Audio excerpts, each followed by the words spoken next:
I think you're winning because optimistic rollups all have ZK in their roadmap now. ZK is the end game. And so putting these things together, what is the end game for the Elastic Chain? Verifiability is key. If it's not verifiable, it's not really blockchain. You're competing with Postgres. That's a huge breakthrough for the space. Welcome back to the Rollup, your home for technical talks and open conversations that shape the modular future.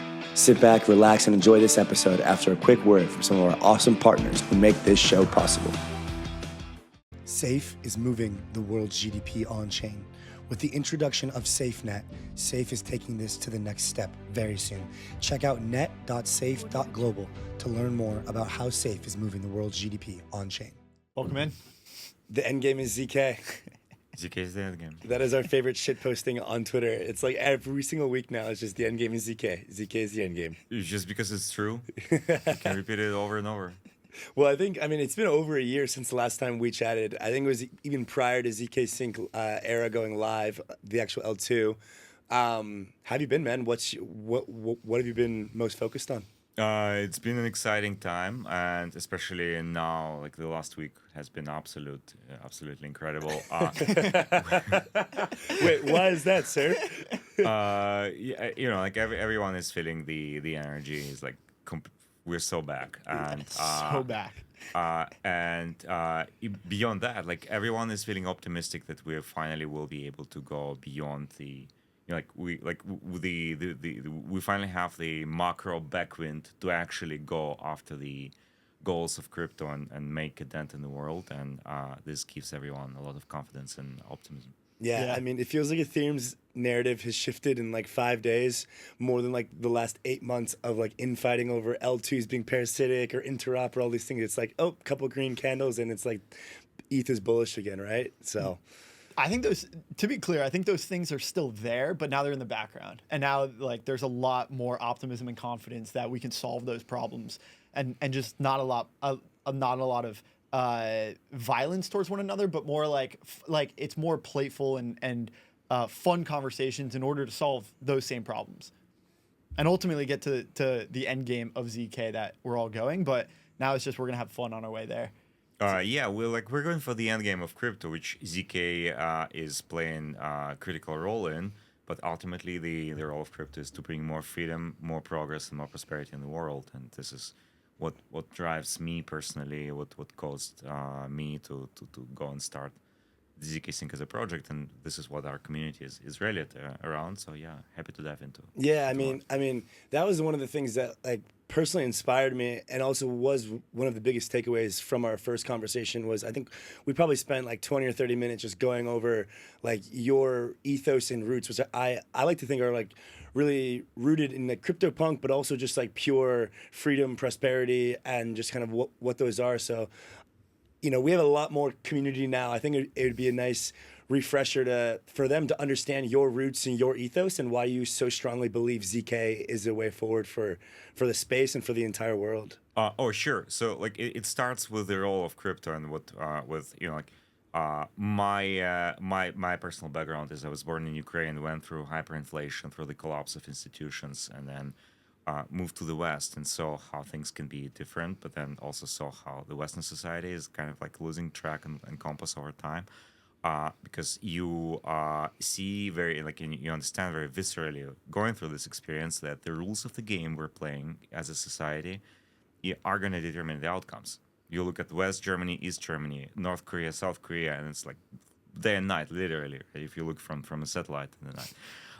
And the key component that differentiates the societies is more freedom, the degree of freedom.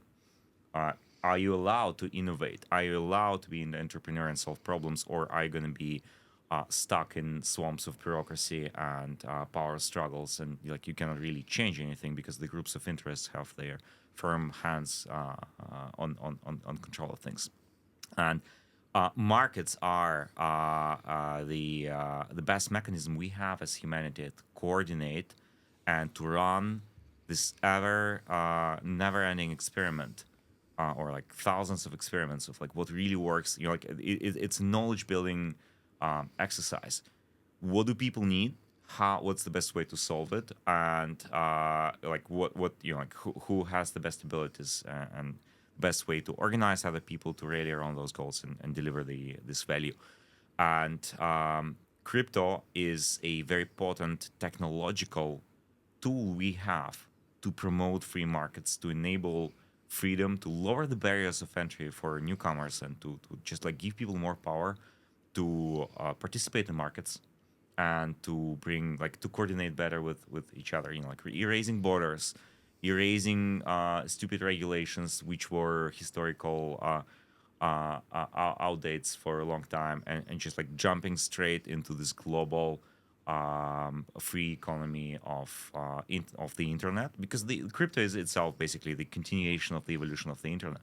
What the internet has done to information, and we see it very like we've seen it very vividly with the recent election thing, that internet has democratized access to information. Everyone is now a journalist. Everyone is having a voice and like has freedom to decide who you listen to. You're not bound only to elites and the central, you know, like big political figures and their controlled networks. Crypto is going to do the same for the world of value, democratizing access to value, democratizing access to financial services, but going beyond that, democratizing identity. What Quark ID, for example, is doing in Argentina, onzikising, taking it from governments and putting back in the hands of people.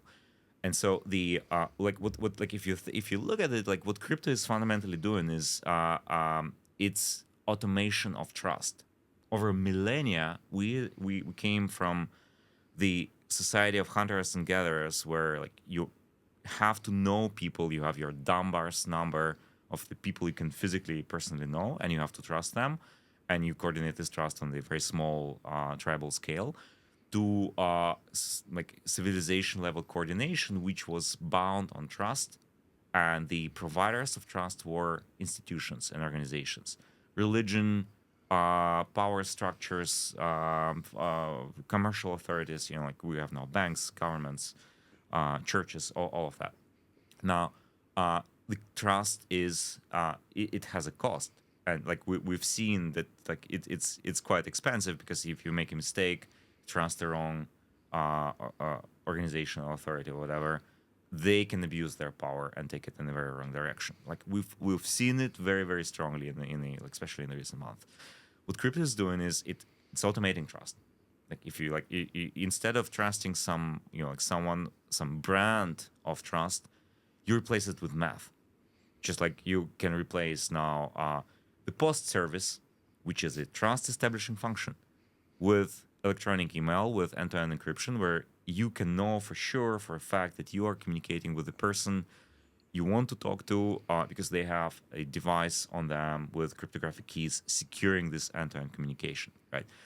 This is powerful. Like every automation in history has always brought down the costs and increased efficiency of the function it's like automating by orders and orders of magnitude.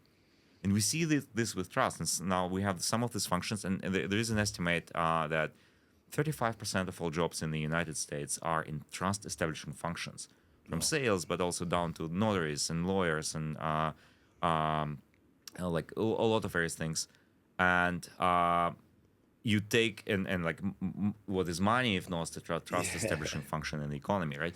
If you take some of that and move it to an automated thing, you create a lot of value, because you eliminate intermediaries, you cut unnecessary costs, you make things better. Now, like, you know, because it's in like writing paper contracts and negotiating them is very inefficient. Everyone who's gone through legal struggle like understands this. Like who's closed a funding round or like any legal contract whatsoever. Like it's complicated. Smart contracts are open, permissionless, composable. You can just enter them at one click, and you can expand them and then make them like in a complex structure. So like all of that is like the automation of trust. Now, to automate trust at a mass scale, you need primitives that allow you to do this. The only primitive we have to actually scale trust automation, like truly at the core level, is zero knowledge proofs. Like specifically, like succinct zero knowledge proofs, snarks, because zero knowledge proofs are a bit of a misnomer, because they like hint at some hidden information, like privacy, obfuscation, confidentiality.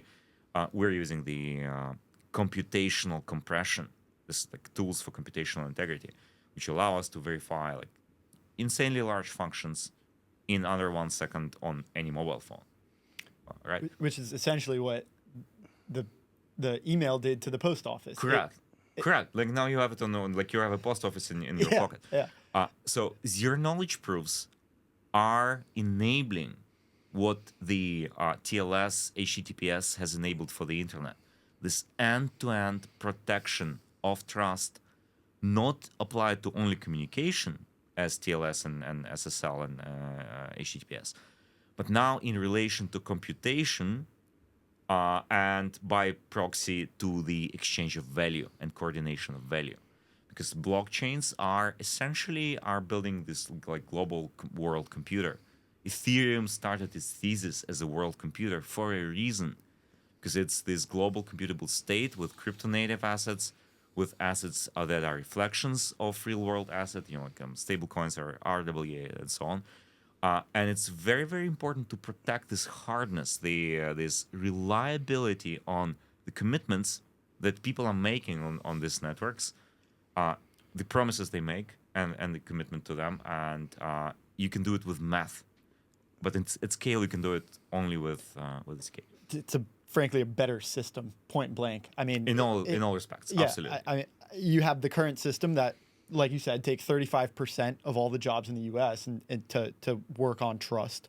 And if you take, and there was an article, I think it was called "Commoditize Your Complement," and it basically was economic business philosophy to show that if you could do something much easier, there's going to be value that you can use, and if you can do that, then your thing that you created that does that better is more valuable. Yes. And so if you equate that to this trust automation that you have on chain, roughly that's 35% of American GDP, which is a big number. And it's actually even more than that as you start to work in more efficiencies and more automations with better technology.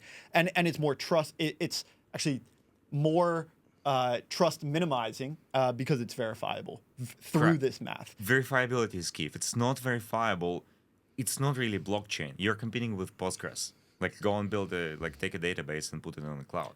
Like blockchains are verifiable computational, verifiable computers.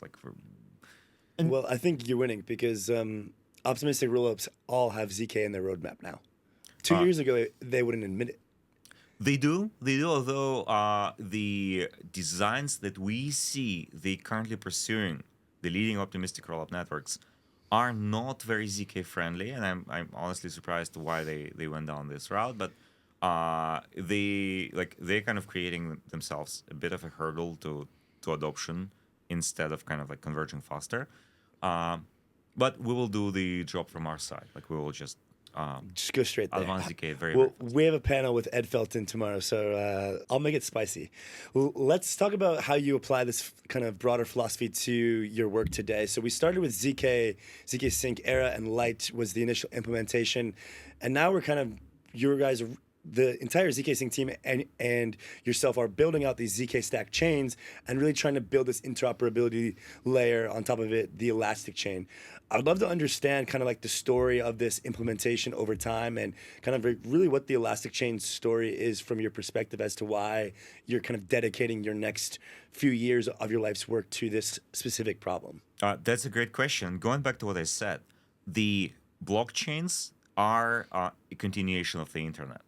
So, when you want to build the next generation of technology, you have to think from first principles, and you probably want to think with the end goal in mind. You want to envision a perfect world, this ultimate vision. If we remove all the constraints, how does this world look like? And then gradually reverse engineer from there and say, okay, these are the problems we need to solve, and maybe some of them are not solvable yet. We'll come back to them later, but this is the path forward. If we take if we look at blockchain systems as verifiable internet of value, then it's obvious that the certain facts become obvious. Number one, there will be many blockchains.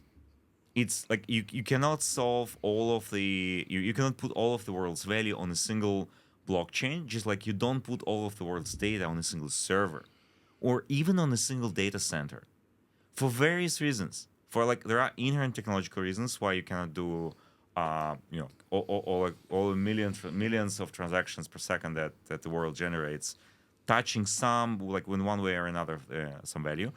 But beyond technological reasons, there are also political and business reasons, and like different communities will want to have their own custom things that they need to, like, different flows. Like, there is no one size fits all solution. There will be many chains. Those chains will have to be heterogeneous, like of different nature, of different with different properties. And the most important problem you need to solve is how you connect them. And this is what the discussion we're having in the Ethereum ecosystem about, like unifying Ethereum, Big time. fragmentation of UX, fragmentation of liquidity. How do you solve? How do you connect the rollups together? Now, this perfect end vision of how you connect them together is something like this. You have these networks. You have accounts. Users have accounts on all of them, or like all of them have some users with some accounts, have some smart contracts, and any user of any network should be able to connect to any other user, any other network, just like you do it on the internet. When you send an email, you don't have to think like I need to change networks from Yahoo to It does seem Gmail. silly, right? It does seem right? silly. Like bridging seems silly. So like you can imagine that you have like universal address of anything, just like we have URLs on the internet, and you just say like I am here. Here's my account. I connect to this thing, and I effect some actions on this one thing, right?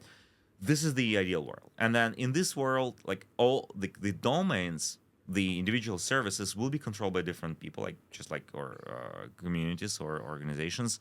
Like Gmail is controlled by Google. But you might run your own domain service, like at the Rollup. So you have like Andy at the Rollup, and you're sending it to Alex at Meta Labs or whatever. What you want is guarantee that all of these interactions cannot be arbitrarily gamed. That like all of this network is basically having the uniform security model property. That like that there is some smart contract over there, you can verify it, you check, okay, it's immutable, can be easily changed, here are the rules of this smart contract. If I interact with it from my network and send some of my tokens, you launch your own meme coin, and you want to send this meme coin to some like AMM on this other network and do some swaps, right? It all should be interoperable, and it all should be seamless and verifiable, down to the point where the entire construct, like all of this internet, can be verified on your mobile phone. And when you open your wallet or like your account, whatever controls your access to this global blockchain system, you check that the state is correct, like all of the blocks from Genesis, like basically like all the interactions were correct. And you check that your data was correct, and you control the privacy of your data, right? So that's the ideal vision. Now, if that's the ideal vision, we can build that from scratch. But it's very hard to build it from the point of the existing legacy systems. It's very hard to connect the existing systems together if they were not designed initially for this connectivity. This is where we're going to have a little bit of a struggle. And we looked at this problem and we realized maybe the right approach to it from our perspective would be like to try to design an optimal system, this full stack rollup building framework, which can be plugged into this network, which can expand indefinitely, which is fully verifiable, where you trust math and not validators for security of the entire network. You trust math and not market makers for interoperability, for bridging, and you make it like really seamless. Like you get to this point where you don't have to maintain different accounts on all. You don't need to do account abstraction, or like chain abstraction, where you have like one wallet which has like multiple accounts on all the different chains and orchestrates them. That should not be necessary. You should have one account on any network you choose, and you interact with any of the others. And so like this is what we're building with the Elastic Chain. We took the ZK stack, which is the framework, the first ZK VM framework. which was powering only zk-sync era chain. We open sourced it. It's fully permissionless under MIT Apache license, and we started building the interop framework that can expand indefinitely, just like internet. Meaning you are only bounded by the amount of available hardware, but we have a lot of servers, a lot of GPUs, a lot of CPUs in the world. You just keep adding those servers, and you can keep adding chains. Each of the chain must be very high performance, high security, and high UX. Like we're aiming at Web 2 level of user experience. zk-sync has native account abstraction. Yep. It has gasless transactions. It has like smart contract wallets. Like we have RAP. I don't remember the number with like Face ID, Touch ID, like a secure enclave authentication. All of that highly scalable, EVM compatible, and soon EVM equivalent. And we're gonna give it to builders who can plug it in this framework. And we're gonna experiment going this way, focusing on maximum sovereignty of or autonomy of the builders, so they can actually customize their chains. They can make their own choices. They can decide their own data availability frameworks, have their own sequencers, decentralized, highly scalable, more resilient, robust, whatever, like all of this technological, like MEV strategies. But keep it like seamlessly interoperable with very low latency. Now, other Rollup clusters like Superchain, AggLayer, whatever, will be experimenting with their own solutions, and then we will see what's winning, and then we hopefully can embrace it and adopt more, or like we can then figure out like how to interoperate. But we're going to be making different trade-offs, and they will have very, very far-going consequences for like basically in the next year. And I think we will see like a very broad divergence of capabilities between the different chains making those trade-offs. And on a typical blockchain, you have this idea of redundancy, and you have this decentralized node landscape where you're re-executing all of the logic across all of the nodes, and you're gossiping and then re-executing, and it adds a lot of redundancy. Now, ZK things are a bit different. And so when you start adding new ZK nodes across geographical regions, you start adding new chains into the Elastic chain. How does this architecture impact performance and then also user experience, decentralization, some of the other sovereignty?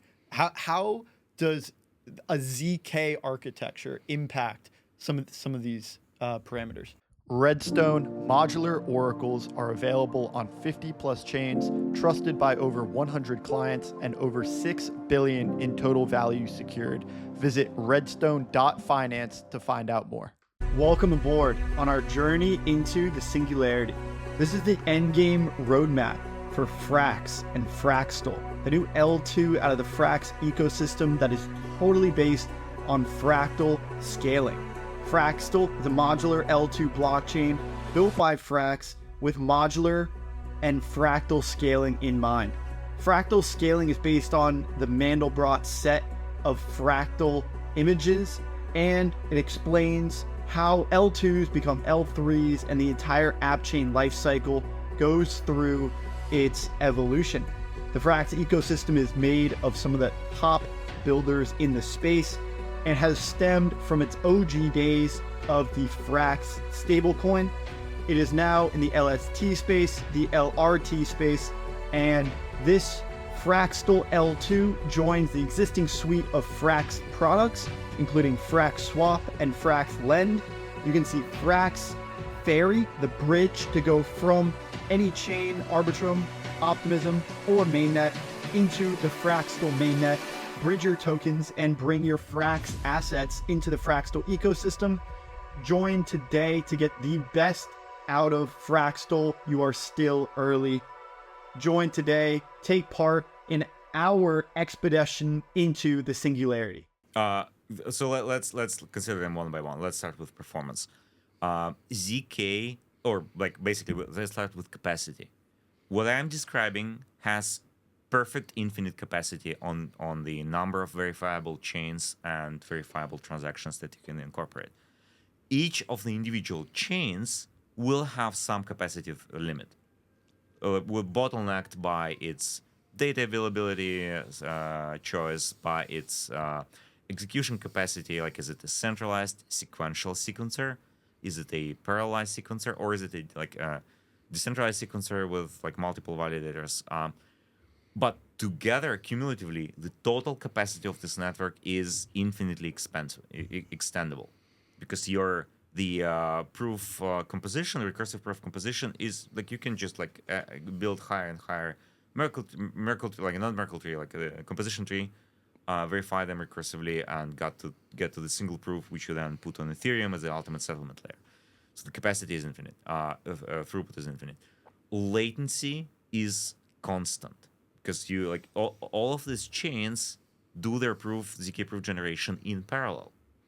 And if they can have access to like a very large array of hardware, both CPUs and GPUs, and in the future VPUs, like verifiable processor units, like basically GPUs for cryptography, they can do it like at a fixed cost, at a fixed time, irrespective of the size of this network, right? Like, let's say it's going to be like initially maybe a few minutes, and then going down to like 15 seconds, and then eventually coming to real time. I'm certain that we'll get on the observable horizon of several years to real time proving. So we have capacity, we have latency, which is like when people say speed in blockchain, it does not really mean anything. You really have throughput and latency. Now, and this is like latency of verification, latency to the point where you can make a commitment and then propagate it down and have some finality guarantees. But of course, your pre-confirmations, your sequencer can give you a pre-confirmation with some economic guarantees. So like, for great user experience, you're probably going to have 1 second confirmations of all of these chains. And if you're paying for coffee, that's probably fine. But if you're expecting $1 million payment, you probably want to wait for the proof and then even for settlement on Ethereum. Now, how it affects... so those are all elements of performance, right? Yes. And then maybe there's less quantitative, more qualitative, or philosophical design choices in terms of sovereignty, decentralization. So sovereignty is like, let's start with sovereignty. Like something like the Elastic Chain gives you the ultimate sovereignty compared to something like what Superchain is building today, right? Why? Because in the model like Superchain, you opt into a shared security model. Like you have to have like let's not call it shared sequencers, but trusted sequencers. You have to give up your sovereignty on sequencing and join the network of a few sequencers that everyone trusts. Yep. Because none of them can be malicious. If one of the sequencers is malicious, they're going to disrupt operations for the entire thing. But they could just roll those back. That's like the whole centralized sequencer advantage. They can, but you cannot like allow anyone to permissionlessly join, because you're going to have malicious actors joining and just disrupting the operation of the entire thing. Yeah. In the Elastic Chain design, the chains are having autonomy from the start. They can decide how they do sequencing. And they can go, like back to your question about the degree of redundancy, they can go for more or less redundancy, and they have this choice. You don't have this choice when you build a layer 1. With a layer 1, if you're willing to, if you want to compete with Ethereum, Bitcoin, or like maintain like at least some semblance of a comparable security guarantees, you need a very broad set of validators for these reasons. With a ZK L2, you don't really need that necessarily for your security. You can go with a centralized sequencer, and while the centralized sequencer will have a lot of power and will have the ability to censor transactions in the normal operation mode of the network, you can build it in a way that they cannot censor you to exit the network. Okay. Right? So like they can like disrupt the operation. Worst thing they can do is they can disrupt the operation. They can stop processing blocks. Then you will enter the emergency recovery mode and mass exit mode, and all the people will just exit to a different L2 using layer 1 as a forcing mechanism. Like we call it priority queue, right? You cannot have it without zero knowledge proofs. Or like you like with optimistic rollups, you're down to like this very long wait periods and also risks that involve with them. So you can kind of like have an optimistic view of the aliveness of the systems, because like you can't if you have a centralized sequencer, you can disrupt liveness. This is going to cause you a lot of damage as an operator. So it's very unlikely you're going to do it. But worst case, you can recover.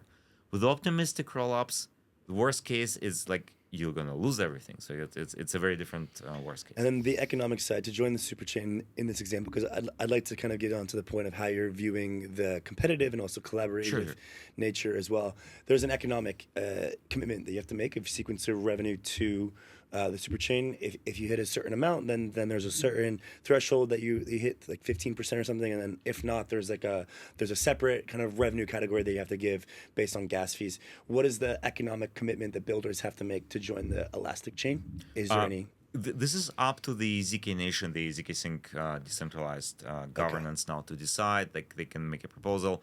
I think that all rollup clusters will eventually settle on a kind of a similar model, which can be automatically and programmatically enforced. I don't think that 15% is a fair What amount. is fair? Something like less than 15. Like I mean, like it should be like 10 or less because that's kind of like.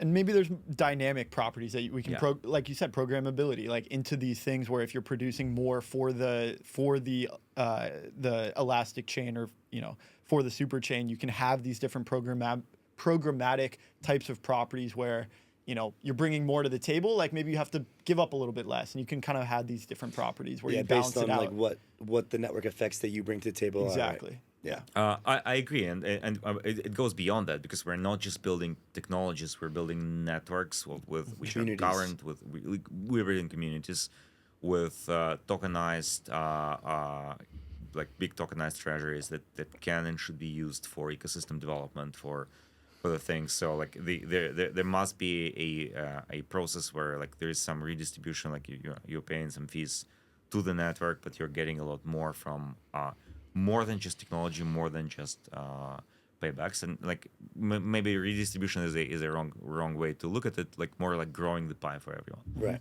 Okay, so looking at the lens of outside of economic, outside of technology, I mean, these are core parts to the equation. But looking at this from the lens of the Ethereum ecosystem as a whole, right? Like rather than looking at it as like, Optimism versus Arbitrum, ZK Sync versus Polygon and Scroll, and kind of like this infighting that we've seen.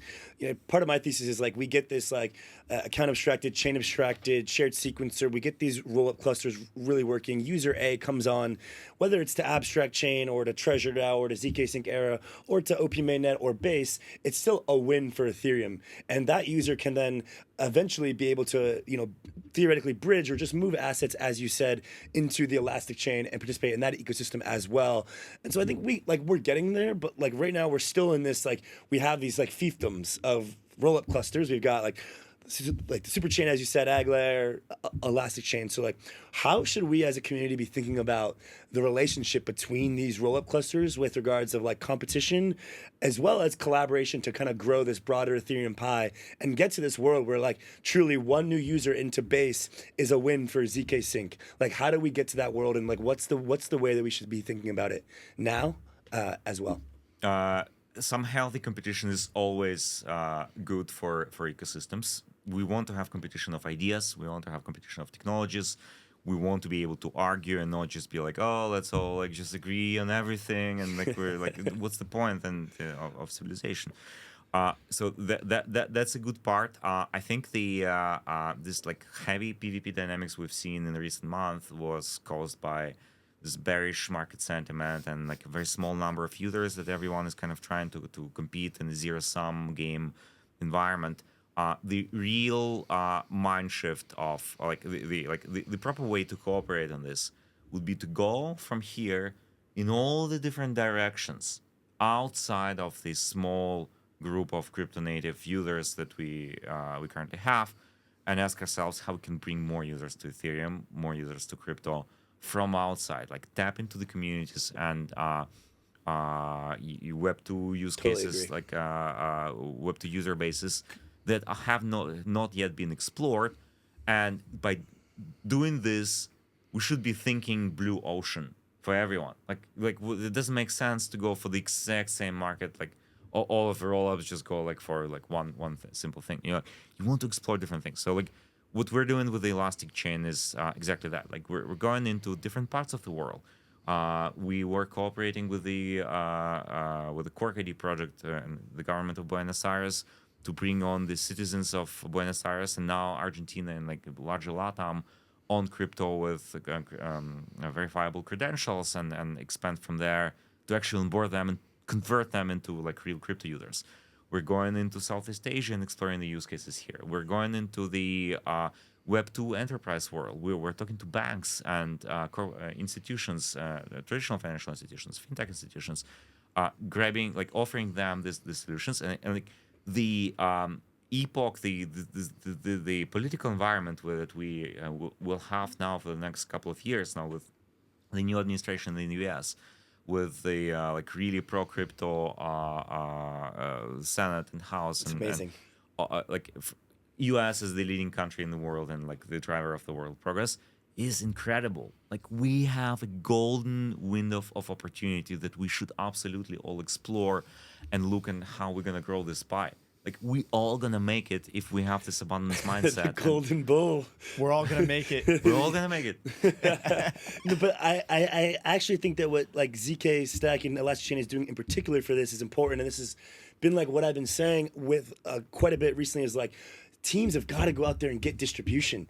Because if Abstract Chain can go out and tap into their Pudgy Penguins brand and onboard hundreds and thousands of millions of new people directly to crypto, then like ZK Sync doesn't need to be fighting with AggLayer for the 10,000 yield farmers that are here, because as long as AggLayer goes out and figures out their distribution, then everybody's kind of 100%. bringing it all in, right? That's the way that I think we're going to be shifting towards, as like the number go up, technology helps that, right? And you guys bring in Argentina, someone else brings in Peru, someone else goes and brings in Japan, like, man. Yes. and then everyone's on chain. Absolutely, yes. This has been our philosophy now with the Elastic Chain. Like we're not going directly after the end users. We're thinking of how can we support the chains, the ZK chains or projects building ZK chains on the Elastic Chain to max out their potential and go and get those users in their respective communities.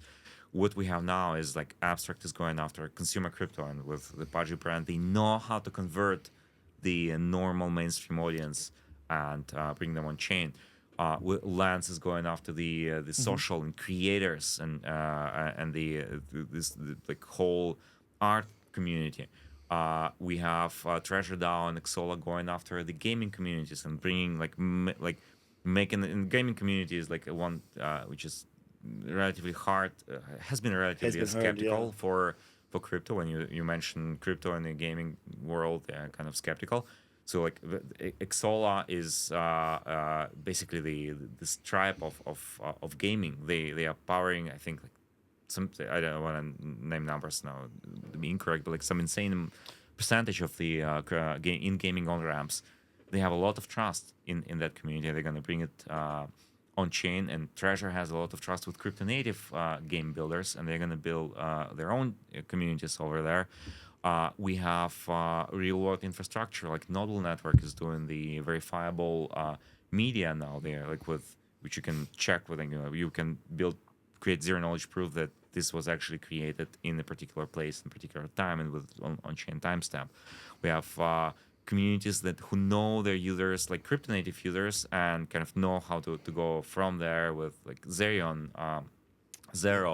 That's coming out like very soon, right? Or there's something that's coming out that's going to be out by the time this podcast is done. Absolutely, and like let's not also forget the exchanges who are actually going after like a huge source of crypto users who are already like one leg in crypto, but have not yet done the final step, are the centralized exchange users who are just trading.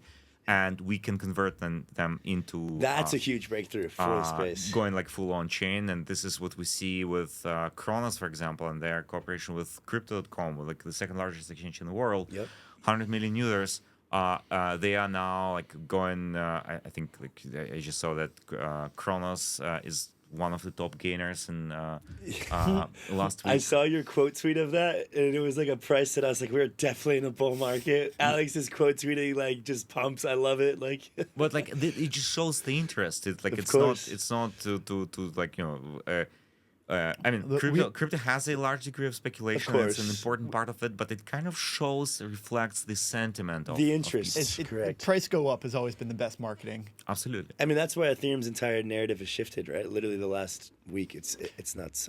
So Alex, take us through here. I mean, like you kind of put together all of these, all of the things that are happening on the Elastic chain. We talked at the beginning of this pod that ZK is the end game, and so putting these things together, what is the end game for the Elastic chain?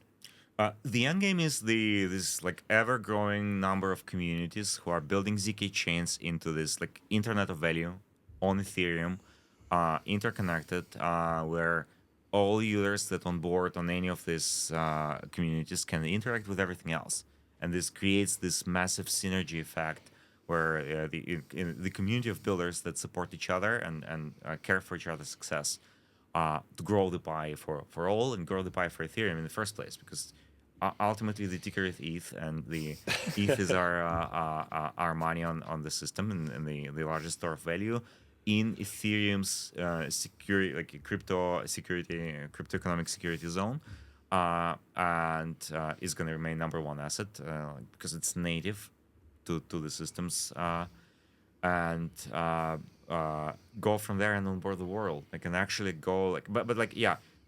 Also tap into the existing like traditional financial institutions and traditional Web2 companies, who now I think have a green light to actually go all in on crypto. Yeah. Like, stablecoin regulations are going to come, and Stripe acquiring a bridge, going all in. All of that is a massive sign that we finally have the shift that we've been hoping for and like working towards for the last 10 years. Yeah, I think we'll look back at this specific DevCon event as like the beginning of the next era. Real turning point. I mean, not only just of the market, but just of like the way that we're building in the space. So thanks for joining us today. It's been an absolute pleasure, Alex. Thanks. And always appreciate your insights. Thank you. Enjoyed it a lot.